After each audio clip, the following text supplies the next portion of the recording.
So if you're having a bad day, you feel tired, you feel stressed out, something hurts, your back, your neck, whatever, things hurt, you're feeling overwhelmed. What is the one thing that is the fastest at actually turning that around and turning a rough day into a really good day? There is one. Now, we all know that exercise is important. We know that eating well is important. We know there's a lot of healthy habits that contribute to how we feel. But there is one that has the fastest impact and is extremely powerful. And it is something that research has shown that though it is something that is super common, we all do it all day long. 60 to 80% of us have inefficiencies in how we actually do it. And this particular thing is breathing. Everybody goes, breathing? What do you mean, breathing? Yes, we do that all day, and it is common, but it is the fastest way to affect our emotions. Let me tell you a little bit about why. How what I'm talking about is a little bit different than what we do all day to live. And then I'll tell you how to actually use it to reset your system and turn a bad day into a good day. So breathing. Breathing is obviously important because when we take in, all of our tissues need oxygen. When we take in oxygen, we excrete carbon dioxide. Carbon dioxide is more acidic. Our breathing is part of what works with our kidneys to maintain our acid-base balance and our chemistry of our blood. So the healthier our tissues rely on that oxygenation, particularly our brain, to feel good. Part of the reason exercise feels good is it brings circulation to working muscles and also affects dopamine and blood flow to our brain. So the breathing system is part of what is hardwired in with our autonomic nervous system. Our autonomic nervous system, there's two parts to it. There's the sympathetic, which is speeds our system up. That is affectionately known as our fight or flight response, gets us ready to confront the challenge, run, flee, fight. Or parasympathetic nervous system, which is calms everything down, rest, restore, repair. Well, there's always this balance between the two. Well, most things tend to speed us up. Very few things. Now, sleep obviously does, doing relaxing things. There are things that do calm our nervous system, but our breathing is hardwired into the system and it happens immediately. So we can immediately impact how we feel and our emotions because of that interaction with our sympathetic, our parasympathetic, our autonomic nervous system. So the way to do this is simply, now, one other thing I will say is research has shown that breathing disorders and breathing dysfunction is extremely common in the population. Around 60 to 80% of us have something that is inefficient in terms of our breathing. That is a strong contributor to back pain, neck pain, different musculoskeletal disorders. There's a particular research study, this one that showed that breathing disorder had a higher incidence and had a higher impact and was more common as a causative factor in people with back pain than exercise, inactivity, and obesity. So it had a bigger impact. Breathing function and breathing disorders had a bigger impact on the development of pain. And there's been lots of good research on how breathing is a big component of our musculoskeletal health and how we feel. But importantly for this particular post is around how we reset our emotions. So let's talk about that. Let's get to something that's actually going to help you, okay?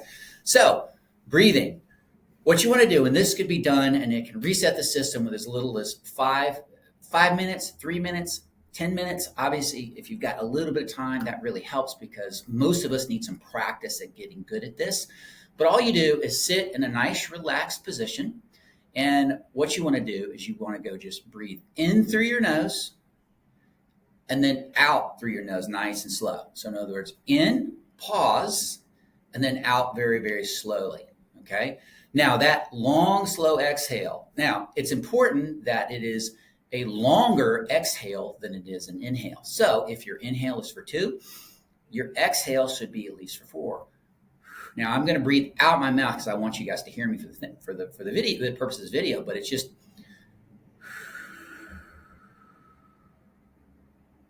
and you want to tailor that out. I personally find that if you pause after the inhale, that it makes it easier to go with this nice, long, slow exhale. And what you do is you literally try to just listen to your breath, because part of the point of it is also that will start to clear your mind. That interacts with our autonomic nervous system and helps us feel calm. It actually drops our blood cortisol level.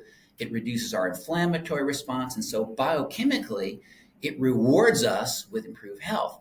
And it's not something you have to go exercise for an hour. It literally happens just like that. You could do it in as little as 30 to 60 seconds. Now, obviously, if you got 5 or 10 minutes, that's great, because most of us have trouble kind of clearing our brain of all the things we're concerned about, frustrated with, whatever it is. But that breathing and that paying attention to your breath and practicing listening to your breath and focusing on that parasympathetic, that long exhale, is what the control levers for our autonomic nervous system, which makes us feel calm, which changes things around. And also it reduces pain, it reduces muscle tension, it reduces inflammation. So it has an absolute amazing direct effect. It is just like that. Now, highly recommend doing with some regularity. It is also not something that you have to have in a formal exercise program and an exercise routine. You can do this through your day. I'll give you a quick example. In between every one of my patients, I always wash my hands, and I just try to clear my mind for a second. A lot of times I will actually close my eyes. Fortunately, the team doesn't necessarily see me do this, but I will close my eyes and I will just work on some nice, long, slow exhales. And what that does is it brings up my parasympathetic nervous system relative to my sympathetic. My fight or flight response goes down. My parasympathetic comes up. I'm affecting my balance in a positive way. I'm affecting my blood chemistry.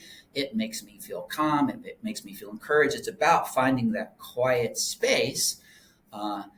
When I do it, and I do it regularly, when I do it, I have energy at the end of the day. It helps me to reset in between patients. And it's absolutely amazing. There isn't anything else that you can really do that changes things around and makes that frustrated day, tough day, painful day, overwhelming day with all the schedules and things that we got into, turns it around, gets the snowball rolling in the other direction, and helps you feel good. There isn't anything better than breathing.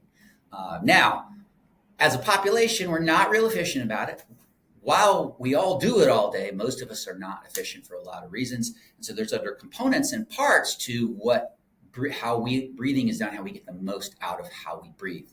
And we will talk about that in future posts. So nice and easy. Work on that right there and see if you can't use it the next time you're having that rough day. And then better yet, start putting that into your life, your day, whether you're trying to solve a back problem, whether you're trying to just enjoy your day, whether you're feeling overwhelmed because the crazy schedules, whatever that is, breathing is the key. Breathing is the fastest. And that's a little bit of breathing education. So anyway, thanks for listening, everybody, and keep on thriving. Take care, guys. Bye-bye.